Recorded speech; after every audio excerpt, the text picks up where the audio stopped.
It's like, what's going on? You guys sold me a stolen car. If I would have done that, I'd be in jail. This Chula Vista man says the federal government ripped him off. He bought a Jeep from the Border Patrol, and 5 years later, the DMV took it away. Now they tell him it was stolen, and he's out $8 grand. This is a complicated story that Team 10 investigator Allison Ash has been working to get to the bottom of. So who messed up here? Well, nobody really knows, and that's what Joe Torres wants to find out. It doesn't matter to him. He just wants his Jeep back or the money to pay for a new car for his family. There's a title that the government gave me. Joe Torres has all the paperwork. There's the VIN. But he doesn't have the car that goes with it. The car he and his brother-in-law bought at this auto auction in April 2010. It was a silver Jeep Commander like this one, except there was a hole in the gas tank, holes in the doors, and ripped upholstery. Torres worked on it for months before he let his wife Veronica drive it. It was the car I always wished for.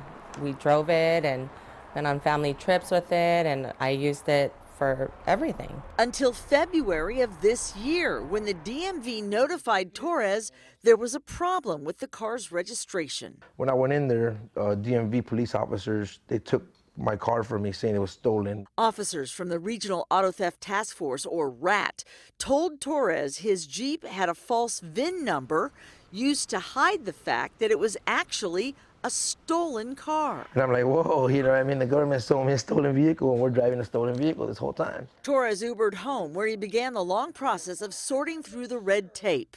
All he wanted was his Jeep, or the money he paid for it, back. And I've called them, I've sent them numerous emails. The them he's returning to is Robertson's Auto Auction, which sells salvaged cars for several government entities. For some reason, they're making it seem like they're not liable, it's not responsible. And I'm like, you sold me a stolen car. How could you not give me my refund? The minute the car should have been stolen, you figured it out. You should have gave me a refund there and then.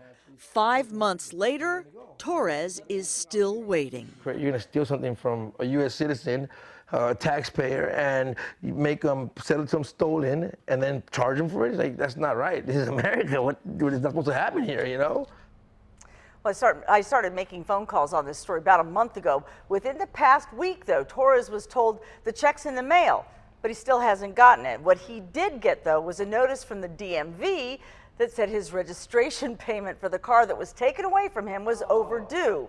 Now, I called the DMV. They say those notices will stop being mailed out.